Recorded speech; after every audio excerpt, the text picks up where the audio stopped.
Hello dear all, welcome to my video lecture once again. This time I'm just going to make a discussion on gravitational potential and gravitational potential energy. As you know, every object in our universe attracts another object. It doesn't matter what is the size of the object, what's the mass of the object, what's the shape of the object, what is the distance between them, what's the medium between them, no problem at all. All the objects attract others. This discovered by Newton, and he gave a universal law of gravitation. And what it does say is that there is always a force of attraction that is named as a gravitational force of attraction between any two masses.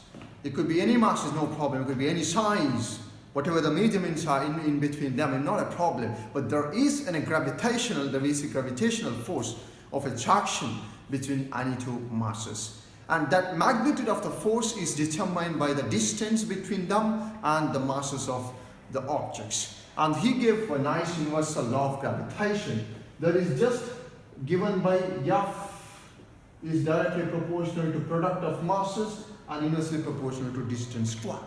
So gravitational force of attraction between any two masses, one mass m1, another one is m2, distance between them is just r. And the force of attraction is directly proportional to the product of masses.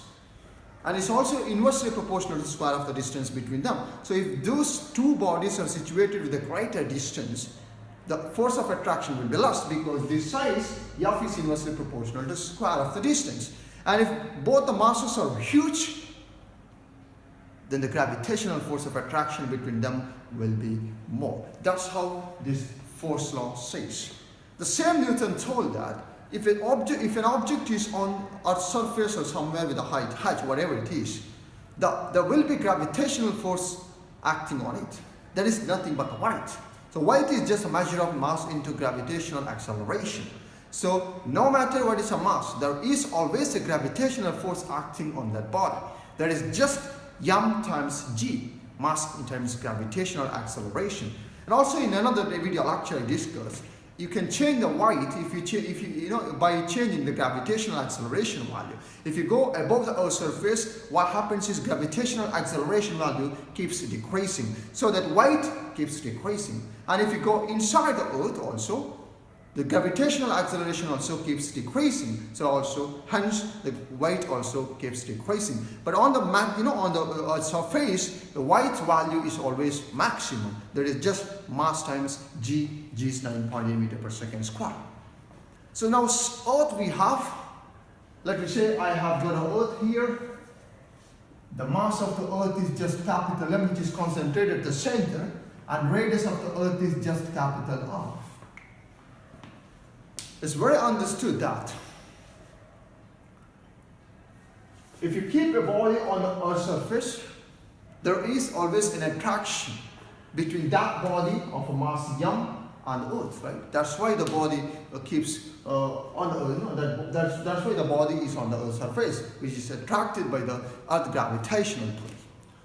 Now, if I have got a body somewhere here, there is always a gravitational force of attraction between them. What differs is that there's a distance between them. So distance between Earth and that body, that's all. So you can check whether there is a gravitational pull all around the region of Earth, anywhere, it could be anywhere, by just keeping one mass, keeping one object. And you have to find out whether there is a gravitational force of attraction between these two masses. If there is a gravitational force, and I can say that there is a gravitational field because of this body, and there is nothing but we have got Earth. So you have gravitational field all around the Earth, and you can just check it up by keeping any mass here, or just a body of mass m, and you measure the distance, that is r, and you find what is a force experienced by that small m mass. That will be gravitational force of attraction between them. That is just F is equal to capital G, capital M, small m divided by distance squared. So if you divide this force with the unit mass, I will get what is a gravitational field intensity at any point. And it does make sense. If you go away from the Earth, gravitational field intensity is going to be less because distance varies. So gravitational field intensity also varies inversely with the gravitational I'm sorry, inversely with the square of the distance. Now, I'm going to find out what is what is potential at any point near the Earth's surface. I told you that any body which is brought near to the Earth's surface will be having gravitational pull because of Earth. Now, if I have a body here, somewhere at the infinity, I will have somewhere at the infinity, and I'm going to bring that body from the infinity to the point, maybe some P, at which I'm going to find out what is the gravitational potential. That's what I'm going to do. So let me say R is the distance from the center of the Earth to the point P, where exactly I have to find out the gravitational potential. And I'm going to bring one unit mass. It could be 1 kilogram, it could be 1 gram, whatever it is. A unit mass I'm going to bring from infinity to the point P. Why I'm doing is, I'm just going to find out what is the work done by doing it. And simply, the things won't come to you. You have to go and get it out. So what you would do is we'll go to the infinity, and you have got 1 unit mass, and you're going to bring 1 unit mass from the infinity to the point P, where exactly we're going to find out what is the gravitational potential because of the Earth having mass m and radius r. So you have to do some work to bring that body from infinity to the point P. This is point P, and here we are going to find out what is the gravitational potential because of this Earth, with the distance r from the center of the Earth. So let me say the point, when I just bring it from infinity, let me pick some point I, which is an intermediate part, with the distance x from the center of the Earth. Somewhere, it's my choice, it could be anywhere. The point I'm going to consider in an intermediate part, with the distance x from the center of the Earth. Now my 1 kilogram or unit mass is at the point I. I'm going to find out what is the gravitational force of attraction between this Earth and that unit mass 1 kilogram at the point I. That is just given by universal law of gravitation. So force of attraction between this Earth of mass capital M and the 1 kilogram of mass at A with the distance x is given by G capital M small m is just 1 kilogram. You remember, because I'm just bringing in 1 kilogram of mass or unit mass. Dividing by the distance between them is just h squared. This is what gravitational force of attraction between them. At the same time, I'm going to take one very intermediate part. Yeah, I've just taken this, and another point I'm going to take B with further displacement dx. Full parts, small part I'm going to consider. Let me say there's a displacement of the 1 unit mass from A to B is just dx. And the way the direction of displacement is this one. So I'm going to find out what is the small work done for the small displacement dx. So that work done is dw, which is equal to f vector dot dx vector. That is a dot product of force and displacement. So small work done for the small displacement dx.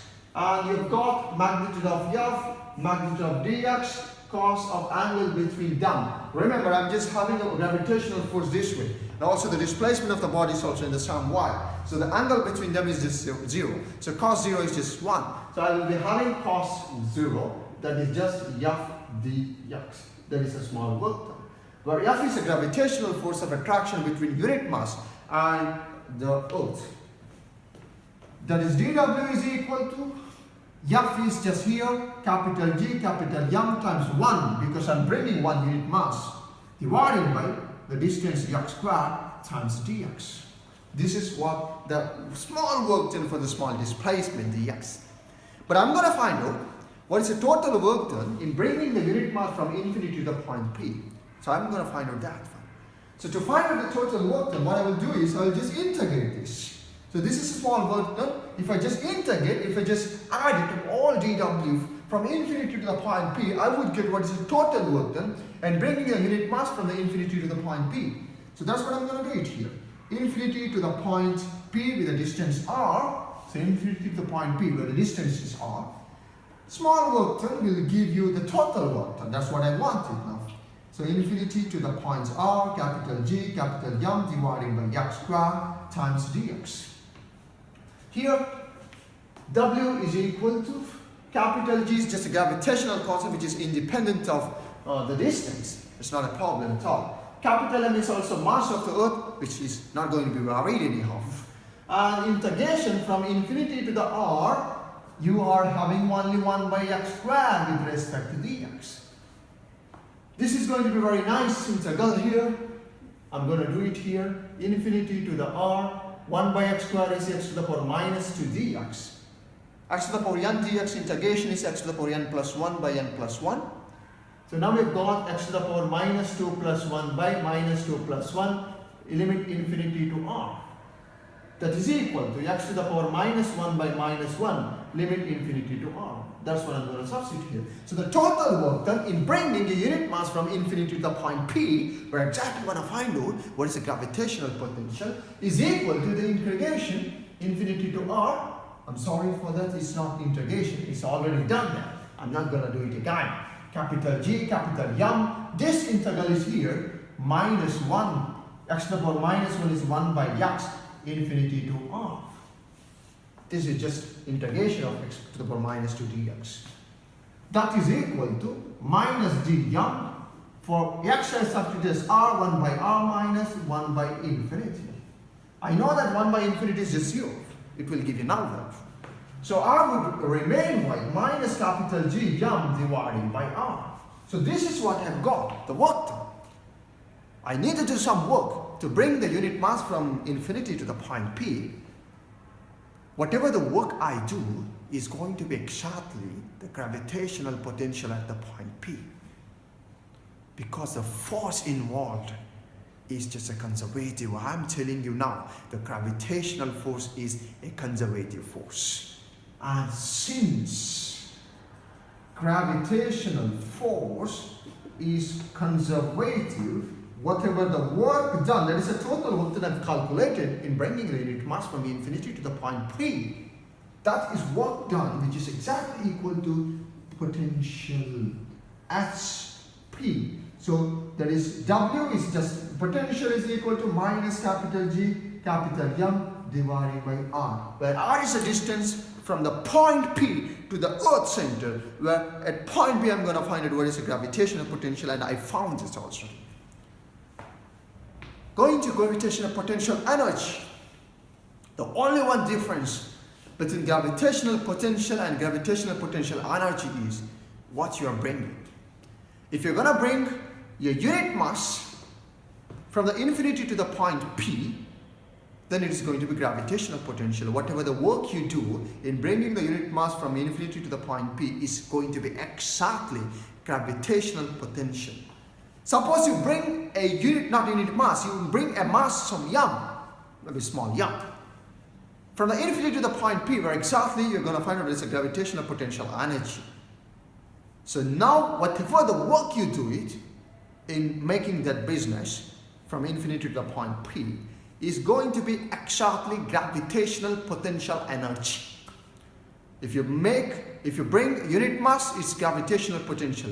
If you bring a mass simply small m, it is going to be gravitational potential energy. The same derivation goes for gravitational potential energy. The only one thing you have to replace is the small m you are bringing from infinity to the point P. So the gravitational force of attraction will be gm small m by x squared, and you'll be having with not 1, this is my small m. Everywhere you need to substitute small m, so that gravitational potential energy is exactly equal to the work done, that is equal to minus capital G capital M divided by R with the small m. This will give you the value of gravitational potential energy. So whatever the work I do in bringing the unit mass or the mass from the point from infinity to the point P is going to be exactly gravitational potential or gravitational potential energy. And at the point P you can find out what is the gravitational potential energy. So however, force varies inversely with the distance square. More and more distance you have, less and less force. Remember, make a note here. F is inversely proportional to distance squared, not distance. But in case of potential, it is just inversely proportional to distance. So the gravitational potential varies inversely with the distance only, no square of the distance. However, if you go away from the earth, the gravitational potential decreases because there is R, which is inversely proportional to gravitational potential. So thanks for watching this video. I'll come to you next time. Thanks a lot.